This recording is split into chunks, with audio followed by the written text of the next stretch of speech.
এ হচ্ছে আমাদের সেই প্রধানমন্ত্রী মাছ ছেড়ে গেছিল এই বিলে। হ্যাঁ হ্যাঁ, এই যে আমার ভাইস্তা বলে দিচ্ছে, এ হচ্ছে আমাদের ভাইস্তা। আমরা এখানে কিছু শাপলা নিতে এসেছিলাম, কিন্তু আবার শাপলা তো দূরের কথা, শাপলার পাতা পর্যন্ত দেখা সব যাচ্ছে মাছে না। খেয়ে ফেলেছে। সব মাছে খেয়ে ফেলেছে। কিন্তু সব হচ্ছে এই যে একটা রেল স্টেশন, তো রেল স্টেশনের কারণে এবার কোনো কিছুই আসেনি আমাদের কপালে। যাই হোক, কোনো সমস্যা নেই।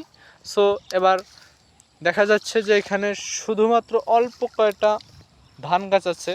তো ধান গাছ হয়তো বা কিছুদিনের মধ্যে নষ্ট হয়ে যাবে, কারণ এখানে অল্প অল্প কিছু পানি আছে। পানি থাকতে হবে বেশি, গাছ থাকতে হবে কম। তো এখানে পানি আছে কম, গাছ হচ্ছে কম, এই জন্য কোনোটাই হবে না। আশা করা যায় যে সব মাছে খেয়ে ফেলবে। মাছে তো অবশ্যই খাবে রে ভাসতে, তুই সেটা বুঝবি না। এখানে যে সব পানি আছে, তো পানিগুলো একটু বেশিক্ষণ থাকবে না, তো মাছে খাবে কি? মাছে যদি না খেতে পারে তাহলে মনে কর ধান ধন হবে, হবে না।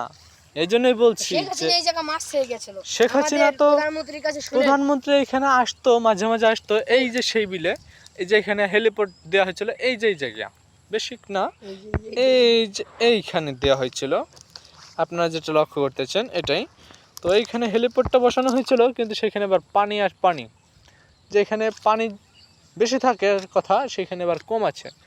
আর অনেক সময় বলা যাচ্ছে যে হচ্ছে না, এবার কোনোটাই হচ্ছে না। এই পদত্যাগ হচ্ছে, এটা হচ্ছে, সেটা হচ্ছে। বাংলাদেশের সকল মানুষ জানুক যে এখানে হেলিপোর্ট বসাইছিল, সেইখানে পানি আসলো কিসের জন্য? এখানে মাছ ছাড়া হয়েছিল অনেক, কিন্তু সেই মাছ একটাও পাওয়া যায় নাই। ধরা হয়েছিল, 2-4টা ধরা হয়েছিল, কিন্তু পরে একটাও ধরা হয়নি। কি যা বলবো। যাই হোক, বেশ ভালো, ওয়েদারটাও ভালো, কিন্তু আমরা যে শেখ হাসিনার নামে যেগুলি বলছি, আর অনেক সব কিছুই মিথ্যা। এই শালা বেটা শালার জন্য মিথ্যা বলতে হচ্ছে।